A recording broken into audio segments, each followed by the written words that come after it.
जय हिंद दोस्तों, मैं बलराम कुमार और बलराम स्टडी एकेडमी में आप सभी का स्वागत है। आज हम लोग देखने वाले हैं आरआरबी जो एनटीपीसी में ग्रेजुएट लेवल है सेफ्टी और सेफ्टी कैटेगरी और 12th बेसिस पर जो टेक्नीशियन है उसमें हम लोग देखेंगे, क्योंकि ये जो हम लोग आज पढ़ने वाले मापन यानी मेजरमेंट उससे क्वेश्चन जरूर पूछने वाले, खास करके जो टेक्नीशियन है उनके लिए बहुत ही जरूरी है ना। तो हम लोग सबसे पहले देखते हैं कि मूल भौतिक राशियां यानी मूल भौतिक राशियां की संख्या कितनी है। तो मूल भौतिक राशियां की संख्या कितनी है? तो 7 है। कितने हैं? 7 राशि है ना। यानी कहने का मतलब कहना है कि अगर आपसे पूछे कि मूल भौतिक राशि किसे कहते हैं, यानी फंडामेंटल फिजिकल क्वांटिटी है ना, क्वांटिटी। तो फंडामेंटल वो जो अपने आप पर वो स्वतंत्र रहते हैं ना, इसे व्यक्त करने के लिए किसी भी राशि की आवश्यकता नहीं पड़ती, उसे क्या कहते हैं? फंडामेंटल यानी मूल राशि कहते हैं ना। उसकी संख्या कितनी है? तो 7 है ना। मूल राशि की संख्या कितनी है? 7 है। अगला पॉइंट है कि मूल भौतिक राशि है कितना है? 7 है। तो बता दिए 7 है। तो कौन कौन है? तो लंबाई है, समय है, ताप है, द्रव्यमान है, विद्युत धारा है और ज्योति तीव्रता है और पदार्थ की मात्रा है। ध्यान रखिएगा कि जो भी व्यक्त किए जाते हैं तो इसी से व्यक्त किए जाते हैं। किससे? तो लंबाई से, समय से, ताप से, द्रव्यमान से, विद्युत धारा, ज्योति तीव्रता और पदार्थ की मात्रा से, है ना। ये आपको याद रखना पड़ेगा कि फंडामेंटल में जो राशियों की संख्या कितनी है? तो 7 राशि है ना। अगला है कि ज्योति तीव्रता का मतलब क्या है? ज्योति तीव्रता का मतलब क्या है? तो कैंडेला है। आपको ध्यान देना पड़ेगा कि ज्योति तीव्रता का मतलब क्या है? तो कैंडेला, जिसे हम लोग सीडी से व्यक्त करते हैं, है ना। अगला है कि एक प्रकाश वर्ष बराबर कितना होता है? आपसे क्वेश्चन बहुत बार पूछा जाता है और ये नॉर्मल होते हुए भी लोग भूल जाते हैं, है ना। तो एक प्रकाश बराबर कितना होता है? तो 9.46 गुने 10⁻12 किलोमीटर, है ना। कितना होता है एक प्रकाश वर्ष बराबर? तो 9.46 गुने 10⁻12 किलोमीटर। ये किलोमीटर में है और अगर जो हम इसको मीटर में व्यक्त करते हैं तो 9.46 गुने 10⁻15 मीटर हो जाएगा। क्योंकि अगर जो डिवाइड करते हैं, अगर किलोमीटर से अगर मीटर में जाते हैं उसके लिए 3 शून्य की संख्या बढ़ाना पड़ता है ना। अगला है नोट में है कि पार्सेक है। पार्सेक जो दूरी मापने की सबसे बड़ी इकाई है, जो पार्सेक है जो दूरी मापने की सबसे बड़ी इकाई है ना। और एक पार्सेक बराबर कितना होता है? 3.262 प्रकाश वर्ष होता है ना। देखिए आपको ध्यान रखना पड़ेगा कि एक पार्सेक बराबर कितना होता है? तो एक पार्सेक बराबर होता है 3.262 प्रकाश वर्ष, है ना। और एक प्रकाश वर्ष बराबर कितना होता है? तो 9.46 गुने 10⁻12 किलोमीटर या फिर 9.46 गुने 10⁻15 मीटर होता है ना। ये ध्यान रखना। अगला हम लोग देखते हैं कि देखिए ये तो इतना हो गया व्यक्त करने के लिए, लेकिन इसमें क्या कि जो मूल राशियां है तो 7 है मूल राशि। आपको ऊपर ही बता चुके हैं कि मूल राशि की संख्या कितनी है? 7 है। लंबाई है, समय है, ताप है, द्रव्यमान है, विद्युत धारा है और ज्योति तीव्रता है और पदार्थ की मात्रा, जिसे मोल कहते हैं, है ना।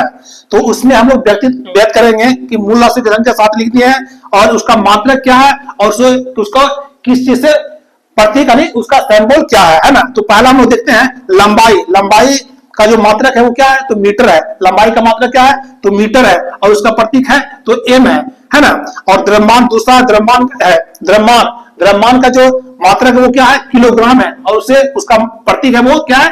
केजी है। अरे आपसे पूछेगा कि द्रव्यमान का जो प्रतीक है वो क्या है? तो केजी है। अगला है समय का मात्रक क्या है? सेकेंड। समय को निरूपित हम लोग करते हैं टाइम यानी सेकेंड से, है ना। और उसका जो प्रतीक होता है वो एस होता है। इनकी टी मत लिख दीजिएगा, है ना। अगला है विद्युत धारा। विद्युत धारा का जो मात्रक है वो क्या है? एम्पियर है। एम्पियर। विद्युत धारा को किसमें निरूपित किया जाता है? तो एम्पियर में निरूपित किया जाता है। ये ध्यान दीजिए क्योंकि इसी से क्वेश्चन आपको आएंगे और लोग इसी में भूल जाते हैं। तो विद्युत धारा का जो मात्रक है एम्पियर है, उसका प्रतीक क्या है? तो ए है ना। अगला है ताप का जो मात्रक है, ताप का मात्रक वो क्या है? केल्विन है ना। केल्विन है। इनको टी मत निरूपित कर दीजिएगा। क्या है? केल्विन है इसका मात्रक और इसको प्रतीक इसका क्या है? तो के है। अगला है पदार्थ की मात्रा, जिसे हम लोग मोल कहते हैं, है ना। तो मोल पदार्थ की मात्रा, इसका मात्रक क्या है? तो मोल है, जिसको निरूपित करते हैं MOL से। ये इसका प्रतीक चिन्ह है। अगला है ज्योति तीव्रता। ज्योति तीव्रता इसका मात्रक क्या है? कैंडेला है। ज्योति तीव्रता का जो मात्रक है वो कैंडेला है और इसका प्रतीक क्या है? CD है, जो हम लोग यहाँ पर बता चुके हैं, है ना।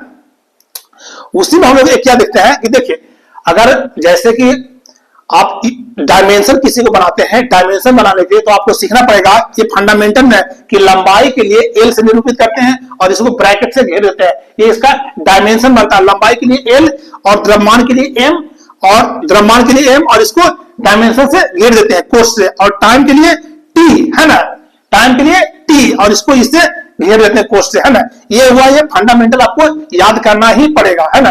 अगला पॉइंट हम लोग देखते हैं कि वायुमंडलीय दाब का मात्रक क्या होता है। वायुमंडलीय दाब का मात्रक जो होता है वो बार होता है। क्या होता है? बार होता है ना। और अगला है कि शक्ति का मात्रक क्या होता है, तो शक्ति का मात्रक क्या होता है? वाट होता है। शक्ति का मात्रक क्या होता है? वाट होता है ना।